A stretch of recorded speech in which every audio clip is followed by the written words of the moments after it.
আমাদেরকে আল্লাহ রাব্বুল আলামিন তার রহমত থেকে নিরাশ হতে বারণ করছেন। যে যত পাপ করেছে জীবনে, যদি একটা বার কেউ যদি আল্লাহ পাককে মন থেকে ডাকে, চোখ দিয়ে ঝরঝর করে পানি পড়ে, আল্লাহ পাককে বলে, সেজদায় গিয়ে পড়ে আল্লাহকে বলে রব্বিক ফিরলি, আল্লাহ আমাকে মাফ করে দাও, তার মনের মধ্যে যদি সততা থাকে, মন থেকে যদি সেই কথাটা বলে থাকে, আল্লাহ পাক শুধু তাকে ক্ষমাই করবেন না, তার সমস্ত গুনাহগুলোকে আল্লাহ নেকি দিয়ে পরিবর্তন করে দিয়েছে। একটা হাদিস পড়ছিলাম, নবী করিম সাল্লাল্লাহু আলাইহি ওয়াসাল্লাম তিনি বলছেন যে লাম্মা কাদাল্লাহুল খালক, যখন আল্লাহ রাব্বুল আলামিন এই মহাবিশ্ব সৃষ্টি করেন, তখন আল্লাহ রাব্বুল আলামিন কাতাবা কিতাবান, একটা কিতাব লিখেছেন, একটা কিতাব আছে আল্লাহর কাছে। কাতাবা কিতাবান ফাহুয়া ইনদাহু ফাওকাল আরশ, যেই কিতাবটা আল্লাহর নিজের কাছে আছে আরশের উপরে, সেখানে আল্লাহ পাক লিখে রেখেছেন।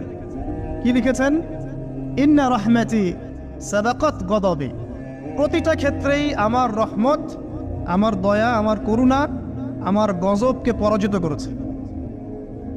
মানে আল্লাহ রাব্বুল আলামিনের গজব এর উপরে আল্লাহ পাকের রহমত অবস্থান করছে। জীবনের কোনো ক্ষেত্রে হতাশ হওয়ার কোনো সুযোগ নাই। আজকে পারিবারিক ভাঙন বলেন, ব্যক্তি পর্যায়ের আত্মিক ধ্বংসই বলেন, সমাজের বিপর্যয় বলেন, যাই বলেন, পিছনে একটা বড় কারণ আছে। সেটা হলো আল্লাহ থেকে দূরে থাকা মানুষ, আল্লাহ থেকে হতাশ হয়ে যাওয়া।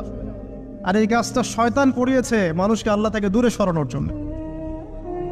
কিন্তু আল্লাহ রাব্বুল আলামিনের কাছে কেউ যদি যেতে চায়, মন থেকে যদি আল্লাহকে একটা বারও ডাকে, আল্লাহ পাক এক ডাকের মাধ্যমেও তার গুনাহ মাফ করতে পারে। দুজন ব্যক্তির ঘটনা পড়লাম। একজন ব্যক্তি প্রচন্ড রকম আবেদ, প্রচুর ইবাদত করে। আপনারা জানেন ইবলিসও কিন্তু আবেদ ছিল, ইবলিস কিন্তু প্রচুর ইবাদত করেছে। এখন ওই ব্যক্তির একজন বন্ধু ছিল, এটা বানু ইসরাঈলের ঘটনা।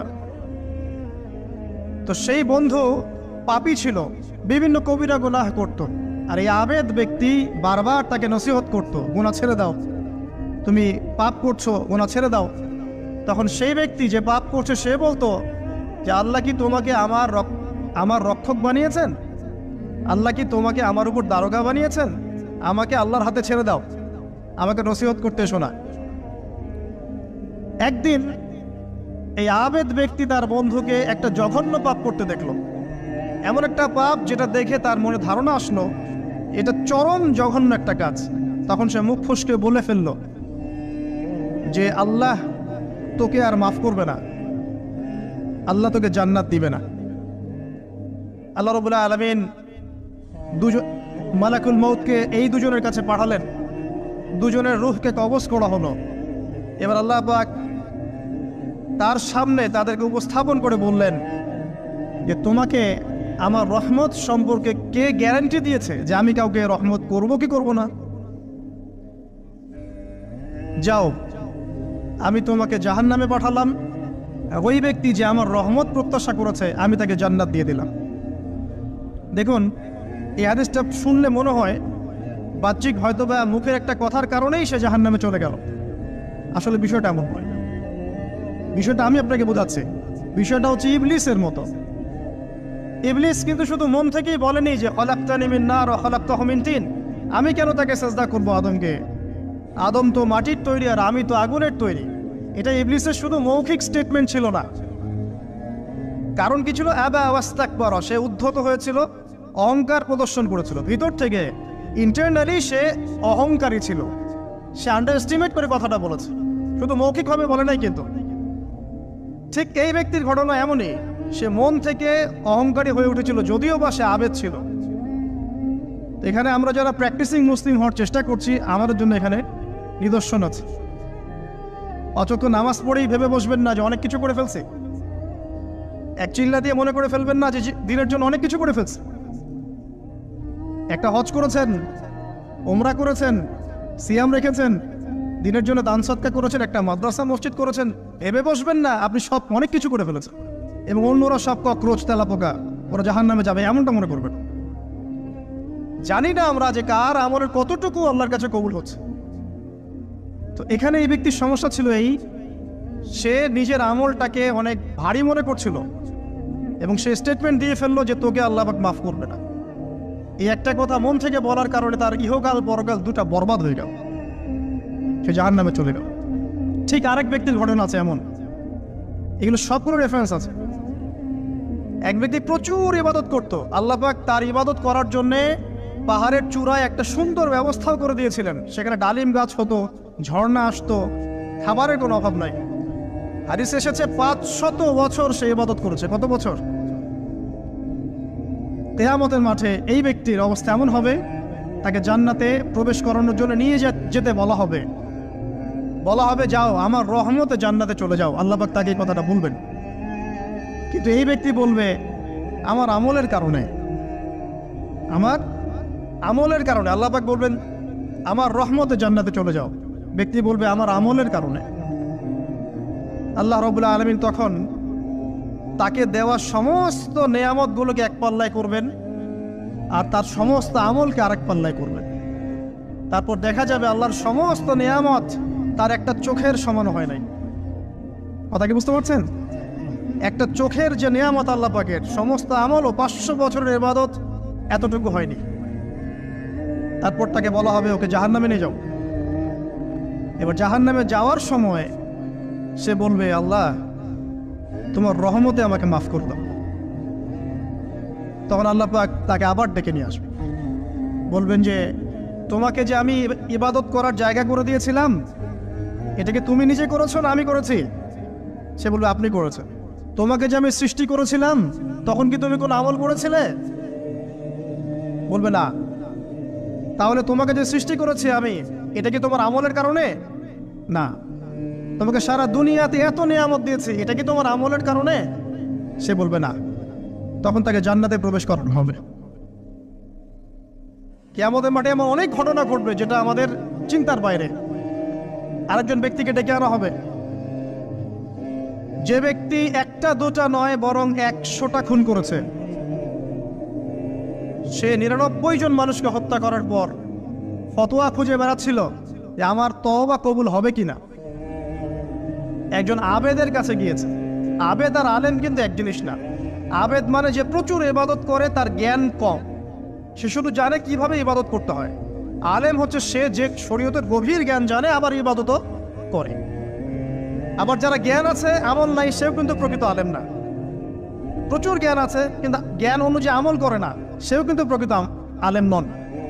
এবার আসেন তো, এই আবেদের কাছে গিয়ে সে বলছে আমার কি ক্ষমা হবে? আমি 99টা খুন করেছি। সে বলল তোমার আবার ক্ষমা? তোমার ক্ষমা নাই। তখন এই ব্যক্তি এই আবেদকে হত্যা করে 100টা খুন পূর্ণ করলো, ওকেও সে মেরে ফেলছে। আমার ক্ষমাই হবে না তো তোর বেঁচে থাকার কি দরকার, তুইও মর। কি বুঝতে পারলেন? বর্তমান বিশ্বের উগ্র মাথার পলিটিশিয়ানদের মতো অবস্থা। আমার দেশের সমস্যা, তোর দেশ পারমাণবিক বোমের উড়াই দিব, মানে এরকম একটা অবস্থা। তো আল্লাহ রাব্বুল আলামিন এই ব্যক্তির মধ্যে একটা চেতনা তৈরি করলেন যে আমাকে তওবা করতে হবে। সে তখন সার্চ করতে লাগলো আরো কোনো আলেম আছে কিনা। এরপর অনেক দূরে একজন আলেমের সন্ধান পাওয়া গেল। সে সেখানে গেল, তাকে গিয়ে বলল আমার কি ক্ষমা হবে? সে আলেম তাকে বলল হ্যাঁ তোমারও ক্ষমা হতে পারে, যাও তুমি ইস্তেগফার করো এবং এই এলাকা থেকে অন্য এলাকায় চলে যাও। মানে যে এলাকায় তুমি অনেক দিন ছিলে, যেখানে তুমি অনেক পাপ কাজ করেছো, এখানে থাকার দরকার নাই। তওবা করে তুমি অন্য কোথাও চলে যাও, নতুন একটা জীবন শুরু করো। এখানে থাকলে হবে কি, তোমার স্মৃতিগুলো তোমাকে তাড়িয়ে বেড়াবে এবং মানুষ তোমাকে খারাপ নজরে দেখতেই থাকবে, তুমি তখন কষ্ট পাবে। এই জন্য তুমি চলে যাও। তো চলে যেতে যেতে সে রাস্তায় ইন্তেকাল করে। এবার তার রূহ নিবে কে? এই জন্য দুদল ফেরেশতা আসছেন, জান্নাতি এবং জাহান্নামী। তাদের মধ্যে বাক বিতরটা হচ্ছে কে রূহ নিয়ে যাবে। তো জাহান্নামের ফেরেশতারা বলছেন সে এতগুলো খুন করেছে, তার রূহটা আমরা নিব। আর জান্নাতি ফেরেশতারা বলছেন না, সে তওবা করতে এসেছিল, অতএব সে আল্লাহর অভিমুখী হয়েছে, তার রূহটা আমরা নিব। আল্লাহ পাক এখানে একটা কৌশল করলেন। আল্লাহ পাক ফেরেশতাদেরকে বললেন তোমরা রাস্তাটাকে পরিমাপ করে দেখো, যেদিকে যাচ্ছিল তার পরিমাপ বেশি নাকি যেখান থেকে এসেছে ওর পরিমাণ বেশি। আল্লাহ পাক জমিনকে আদেশ করলেন হে জমিন তুমি প্রশস্ত হয়ে যাও। এবার পরিমাপ করে দেখা গেল সে তওবার দিকে আসছিল, এর পরিমাণটা বেশি। এই একটা কাজের ওসিলা আল্লাহ পাক তাকে মাফ করে দিলেন। মনে রাখবেন, এটা মৌখিক বিষয় ছিল না, সে মন থেকে, ভিতর থেকে কিন্তু সে আল্লাহর প্রতি অনুগত হয়েছিল। এই মনের বিষয়টা আল্লাহ ছাড়া কেউ জানে না। আপনি দেখতে পারেন সমাজে অনেকে দাড়ি, টুপি, পাগড়ি, জুব্বা সব লাগিয়ে ঘুরছে, তো বিশ্বাস করেন তাদের মনটা এমনও হতে পারে যে জানোয়ারের চেয়েও কুৎসিত, এমনও হতে পারে। আবার আপনি দেখবেন সমাজে এমন অনেক মানুষ ঘুরছে যারা হয়তো অনেক পাপে লিপ্ত মনে হচ্ছে, কিন্তু মনের মধ্যে সততা আছে। আর যার মনের মধ্যে সততা আছে, আল্লাহ বা কোনো না কোনো দিন ইনশাআল্লাহ তাকে হেদায়েত দিবে। এটা আমরা আমাদের অভিজ্ঞতা থেকেও দেখেছি। এমন অনেক মানুষকে আমরা দেখেছি যে ড্রাগ অ্যাডিক্টেড ছিল, মিউজিক করেছে, হারাম সম্পর্কের মধ্যে ছিল, নামাজ ঠিক মতো পড়ে নাই, কিন্তু যখনই আল্লাহর কথা আলোচনা হতো দেখতাম সে খুবই শান্তভাবে মন থেকে কথা শুনছে। এই কথা শুনতে শুনতে শুনতে একদিন মাশাআল্লাহ এখন দেখবেন যে চিল্লা দিয়ে বেড়াচ্ছে বিভিন্ন মসজিদে। আল্লাহ হেদায়েত দিয়েছে, সব ছেড়ে দিয়েছে। এরকম মানুষের অভাব নাই কিন্তু সমাজে। তো এখানে আল্লাহ পাকের রহমত বা দয়ার একটা উজ্জ্বল দৃষ্টান্ত দেখতে পারবেন। ঠিক এরকম আরো একটা ঘটনা আছে বনু ইসরাইলের। এক ব্যক্তি এত পাপ করেছে যে শেষে মৃত্যুর সময় সে সন্তানদেরকে ডাকছে, ডেকে বলছে যে আমি যখন মারা যাব আমার লাশটাকে তোমরা কবর দিও না, যদি আল্লাহ পাক আমাকে ধরতে পারেন তাহলে খবর আছে আমার। আর কি করতে হবে? সে বলছে যে আমার দেহটাকে তোমরা পুড়িয়ে ফেলবে, এবং পুড়িয়ে ফেলার পরে ছাইগুলোকে একত্রিত করবা, করে অর্ধেক ছাই সমুদ্রে ভাসিয়ে দিবা, অর্ধেক ছাই বাতাসে উড়িয়ে দিবা। সন্তানরা তাই করলো। মৃত্যুর পর আল্লাহ পাক এই সমুদ্র এবং জমিনকে বাতাসকে আদেশ করলেন যে তোমরা ছাই জড়ো করে দাও। আর মানুষ আর জিন আল্লাহর কথা না শুনলেও এই প্রকৃতি আল্লাহ পাকের কথা শোনে। বিজ্ঞান বলে প্রকৃতি থেকে সব হচ্ছে। কি প্রকৃতি? প্রকৃতি কি, কাকে বলে? মানুষকে আল্লাহর ইবাদতকে বাদ দিয়ে প্রকৃতি পূজায় নিয়ে গেছে। এই পুরো প্রকৃতি আর মহাবিশ্ব এক আল্লাহর ইবাদত করে। কে সৃষ্টি করলো প্রকৃতি? প্রাকৃতিক ভাবে হয়েছে সবকিছু বলে, আল্লাহ থেকে হয়েছে বলা যাবে না। বললে আপনি মৌলবাদী হয়ে যাবেন। আল্লাহ শব্দ ইউজ করলে আপনি মৌলবাদী হয়ে যাবেন। ধর্মতাত্ত্বিক শব্দগুলোকে আস্তে আস্তে উঠিয়ে দেওয়া হয়েছে। দেখবেন যুক্তি, বিজ্ঞান, দার্শনিক শব্দগুলোকে আনা হয়েছে। এটাও টেকনিক্যালি করা হয়েছে। কোন সেকুলার মিডিয়াতে আপনি দেখবেন না ইনশাআল্লাহ বলছে। ইনশাআল্লাহ প্রমাণ করবে যে আপনি আস্তিক না নাস্তিক। তো প্রকৃতিকে আল্লাহ পাক আদেশ করলেন, এই সমুদ্র ছাই জড়ো করো, এই বাতাস ছাই জড়ো করো। তারা ছাই জড়ো করে দিল। এই ব্যক্তিকে বলা হচ্ছে তুমি জীবিত করে, আল্লাহ পাক বলছেন তুমি যে এই কাজটা করেছিলে, লিমা ফাআলতা হাদা, তুমি এই কাজটা কেন করেছো? তখন এই ব্যক্তি উত্তর দিচ্ছে, মিন খাশিয়াতিকা ইয়া রাব্বি ওয়া আনতা আ'লাম। হে আল্লাহ, আমি আমার বুঝে যা এসেছে আপনার ভয়েই আমি এই কাজটা করেছি, আর আপনি খুব ভালো করেই জানেন যে আমি আপনার ভয়ে করেছি নাকি অন্য কোনো কারণে করেছি। মানে আপনি আমার মনের কথা জানেন। আল্লাহ পাক তাকে মাফ করে দিলেন। আপনাদেরকে আমি সেই ব্যভিচারী মহিলার কথাও মনে করাই, যে ছিল একজন প্রস্টিটিউট মহিলা, পতিতা, যেটা আমরা বলি সমাজের ভাষায়। যদিও এখন নতুন শব্দ এসেছে সেক্স ওয়ার্কার বা যৌনকর্মী, এবং এগুলোকে আমরা এখন প্রমোট করছি। আমরা এখন অশ্লীলতাকে প্রমোট করছি। এই কথা বলতে আমাদের বুক কাঁপা উচিত নয় যে আমরা এখন অশ্লীলতাকে প্রমোট করছি। আমরা এখন কাপড় খোলার সংস্কৃতি দিকে যাচ্ছি।